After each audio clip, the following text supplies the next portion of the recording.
semester yang baru ini. Nah, Miss berharap kita semua tetap dalam keadaan yang sehat, bersuka cita. Dan pada pagi hari ini kita kembali untuk melaksanakan ibadah kebaktian kita seperti biasa yang kita lakukan. Biarlah ini tidak menjadi suatu kebiasaan, melainkan kita punya keinginan untuk mau dekat bersama dengan Tuhan. Yuk kita mau nyanyikan satu lagu, yaitu Kasih Yesus.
Tuhan bagi kita.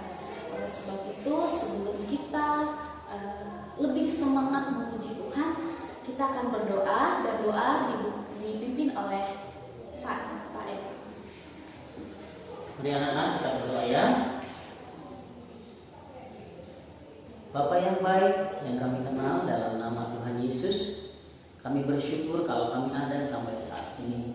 Semua itu karena kehendak dan rencana Tuhan yang telah Tuhan nyatakan, dan oleh kemurahan-Mu kami boleh melewati masa-masa sulit yang kami sudah jalani di tahun 2020. Sekarang kami menginjak di tahun 2021. Mungkin ke depan tidak jauh lebih mudah dari hari yang kami lewati, tapi biarlah kami memohon kemurahan Tuhan supaya kami juga senantiasa disertai oleh Tuhan, sehingga kami dalam menjalani hidup ini Tuhan senantiasa menyatakan pimpinan dan penyertaan. Berikan kami kekuatan dan kemampuannya Tuhan. Dan saat ini kami akan bersama-sama bersuka cita beribadah, anak-anak STK Karian Mas dan juga TK Karian Mas. Tuhan tolong supaya Tuhan berhadirat, Tuhan hadir melalui ibadah yang kami adakan, kami selenggarakan saat ini. Tuhan tolong setiap hamba-Hamba-Mu yang menjalankan pelayanan Tuhan urapi, dan juga anak-anak Tuhan juga tolong supaya mereka memperhatikan dengan baik, mengikuti dengan baik, sehingga ibadah dapat berjalan dengan baik oleh karena kemurahan Tuhan dan nama-Mu saja Engkau juga akan memberkati hamba-Mu yang akan menyampaikan firman Tuhan. Tuhan menolong supaya firman Tuhan juga menjadi jawaban dalam kehidupan kami. Terima kasih ya Tuhan. Ini doa kami, awal pertengahan sampai akhirnya. Nama-Mu yang ditinggikan dan ibadah ini kami alaskan di dalam nama Tuhan kami Yesus Kristus. Amin. Amin. Anak-anak, yuk kita semuanya bangkit berdiri. Kita mau memuji Tuhan, kita mengatakan Tuhan Yesus hebat.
yang Tuhan mau lakukan itu bisa Dia lakukan.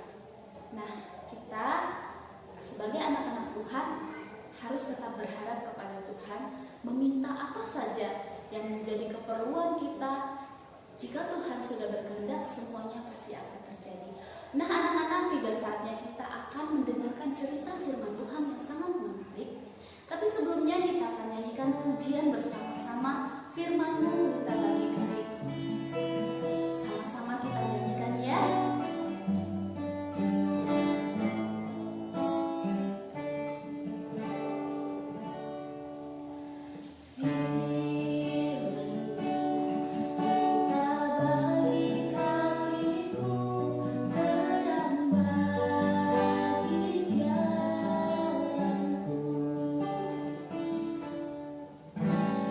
Firman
pagi semuanya. Shalom. Ya, baru saja kalian tadi mendengarkan dan mengikuti puji-pujian ya. Nah, saatnya kita mendengarkan cerita firman Tuhan yang akan dibawakan oleh Miss Vincent dan Miss Anggi. Ya, cerita firman Tuhan tentang apa? Mari kita berdoa terlebih dahulu. Tuhan Yesus, terima kasih untuk berkat-Mu hari ini.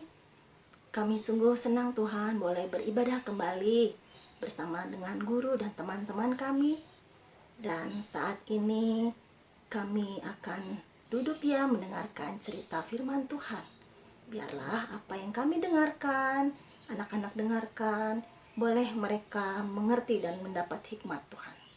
Terima kasih Bapa, berfirmanlah karena kami siap mendengarkannya. Dalam nama Tuhan Yesus kami sudah berdoa. Haleluya, amin. Nah anak-anak, mari kita dengarkan dan saksikan cerita tentang firman Tuhan. Anak-anak, cerita firman Tuhan hari ini tentang perumpamaan anak yang hilang ya. Nah ceritanya seperti ini. Ada seorang kaya raya yang mempunyai 2 orang anak. Dua-duanya adalah laki-laki, si sulung dan si bungsu. Pada suatu hari, si bungsu meminta kepada ayahnya bagian dari warisannya. Tetapi ayahnya belum mengabulkan, sehingga si bungsu merengek, meminta dan merajuk kepada ayahnya untuk dikabulkan permintaannya. Akhirnya, sang ayah mengabulkan permintaan si bungsu. Si bungsu sangat senang sekali. Setelah si bungsu mendapatkan harta warisan bagiannya dari sang ayah, ia pun pergi meninggalkan negerinya, diiringi dengan kesedihan sang ayah. Si bungsu pergi bersama sahabat yang mengikutinya. Di negeri yang ia tuju, ia pergi berpesta foya, bermabuk-mabukan, dan berjudi bersama sahabat yang mengikutinya. Orang-orang yang ikut berpesta pora dengan si bungsu, mereka bukanlah sahabat si bungsu. Mereka adalah orang-orang jahat yang ingin menguras harta benda warisan dari ayahnya si bungsu. Setiap hari mereka mengajak si bungsu untuk berpesta pora, bermabuk-mabukan. Karena setiap hari si bungsu dan teman-temannya berpesta pora, bermabuk-mabukan, akhirnya uang dan harta bendanya si bungsu pun habis. Teman-temannya yang biasa berpesta dengan dia pun pergi meninggalkan si bungsu. Terjadi selanjutnya, setelah si bungsu tadi kehilangan hartanya, uangnya, makanannya. Nah ya, ternyata ketika itu musim kelaparan tiba. Dan akhirnya karena dia tidak punya makanan apa-apa, akhirnya dia pergi mencari pekerjaan. Mencari pekerjaan, nggak gampang anak-anak mencari pekerjaan. Nah di sana dia nggak menemukan pekerjaan, akhirnya ada satu pekerjaan yang bisa dia kerjakan, yaitu di mana? Di bank? Oh bukan, dia nggak kerja di bank, dia nggak kerja di kantoran, dia bekerja sebagai pelayan, ya. Dia melayani, tapi melayaninya bukan melayani di restoran, bukan melayani di rumah. Dia bekerja di kandang babi, anak-anak. Dia bekerja di kandang babi, dia membersihkan babi, memandikan babi, kandangnya, pokoknya dibersihkan. Nah ya, pada waktu itu sangat kelaparan sekali dia, banyak orang yang kelaparan. Akhirnya ketika dia melihat babi-babi itu sedang makan, ya, dia melihat, waduh, kayaknya makanannya enak banget. Kenapa? Karena dia nggak pernah makan. Dia nggak makan sama sekali. Jadi dia kebayang kan anak, kalau kita lagi lapar, terus kita ngebayangin makanan, pengennya banget kan, pengen makan kan? Nah, pengen makan apapun gitu. Nah, ketika dia melihat babi-babi itu sedang makan, nah akhirnya dia mau mencoba mengambil makanan babi itu, ya. Akhirnya dia mencoba, ya, dia rebutan anak-anak sama babinya. Kebayang nggak makanan babi seperti apa? Ya kan? Pasti jijik ya kalau ngeliat makan makanan babi. Nggak kayak kamu makannya di rumah ya. Ada mungkin makan apa ya, telur dadar, telur rebus, rendang, mungkin makan apa ya, KFC, wah macam-macam kalian makannya ya, nugget, sosis. Enggak, ini makanan babi itu biasanya itu makanan babi kayak daun-daunan direbus ya, daun-daunan direbus. Terus nggak tahu deh kalau di sini makanannya apa, tapi yang jelas itu makanan babi, makanan binatang. Dia rebutan dengan babinya, dia makan. Sambil makan dia menangis anak-anak. Dia berpikir, aduh kenapa ya aku bisa begini. Dia menyesali diri. Dia ingat sama ayahnya, sama papanya. Papa saya di sana orang kaya, ya, punya kambing, punya domba, punya unta, punya banyak pekerja, kebunnya, orang kaya anak-anak. Akhirnya dia berpikir, ya kalau gitu saya akan pulang saja. Saya akan pergi ke papa saya. Nah, kira-kira papanya mau nggak ya? Kan tadi si anaknya itu dia minta harta, dia pergi, uangnya dihabisin, poya-poya, ya, dia nggak mau kerja sama papanya. Setelah dia uangnya habis, dia baru ingat sama papanya. Tapi kalau dia nggak pulang, dia nggak punya rumah. Nah, akhirnya anak-anak dengan berat hati atau bukan dengan malu, dengan merasa takut, sedih, akhirnya dia beranikan diri, dia jalan kaki, dia pergi, dan akhirnya sampailah ke rumah ayahnya. Sebelum nyampe ke rumah ayahnya dari jauh, dia juga, aduh nanti pasti aku dimarahin papanya, dimarahin pokoknya. Karena apa? Karena dia sudah habisin uangnya. Dia malu sama tetangganya, malu sama pegawai papanya. Bajunya juga dia udah compang-camping, ya. Nah, tapi tahu nggak Nana? Dari kejauhan ternyata papanya itu tiap hari suka nungguin anaknya. Kapan anakku datang? Kapan anakku datang?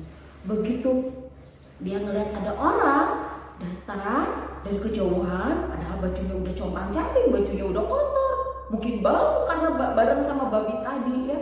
Beberapa hari nggak mandi, dia perjalanannya jauh. Nah, dia nggak makan, dia kurus, rambutnya mungkin juga nggak keramas. Kayak kalau anak-anak lihat gelandangan mungkin ya seperti itu. Tapi papanya tahu, oh itu anak saya. Dari kejauhan papanya lari anak-anak. Dia lari, dia sambut anaknya, dipeluk, dicium ya. Walaupun papanya itu, aduh seneng banget sih papanya, tapi sedih juga ngeliatnya, ih anakku kok kayak gini udah kurus. Tadinya kan waktu pergi bajunya bagus, bawa kuda mungkin atau unta, bawa banyak makanan. Tapi begitu pulang dia jalan kaki, bajunya kotor. Nah ya, bau, tapi papanya mau cium dia. Terus anak ini minta maaf sama papanya. Dia bilang, saya minta maaf, saya sudah menghabiskan uang bapak. Sekarang dia bilang, dia bukan, Pak aku mau masuk kamar aku lagi ya. Enggak gitu. Dia bilang, saya mau jadi pegawainya bapak aja, nggak apa-apa deh. Pokoknya saya asal di sini nggak apa-apa. Yang nggak jadi anaknya juga nggak apa-apa gitu pikirnya. Tapi papanya bilang, enggak, kamu tetap anak saya. Kamu tetap jadi di keluarga di sini. Sama papanya tuh nggak Nana dimarahin? Nggak dimarahin, malah digantiin bajunya, disuruh mandi, dikasih makan. Mungkin rambutnya yang tadinya panjang ya dipotong, dikasih cincin malah sama papanya, dibeliin sepatu. Terus udah gitu pegawainya juga sama papanya disuruh sini kamu kita pesta karena anakku yang hilang katanya sudah kembali. Nah sekarang kita pesta. Mereka pesta pora. Ya, mereka pesta pora. Apa pesta pora? Mereka berpesta. Jadi makan makanan seperti itu.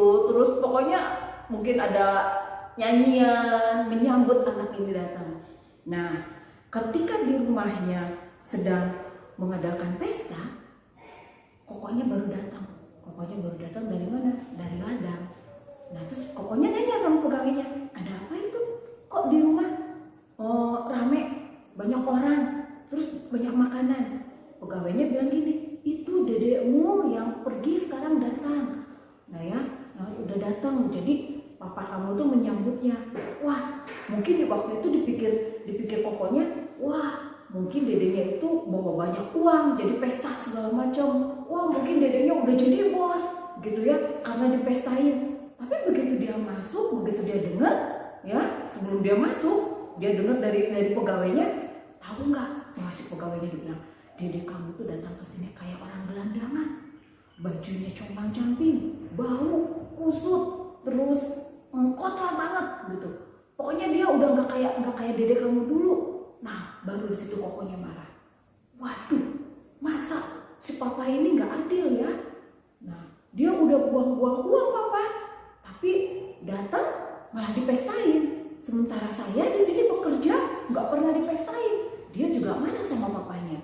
Dia bilang sama papanya, "Kenapa papa ya mau pestakan anak itu, mau beri baju yang bagus, padahal saya kerja, tapi anak itu buang-buang uang."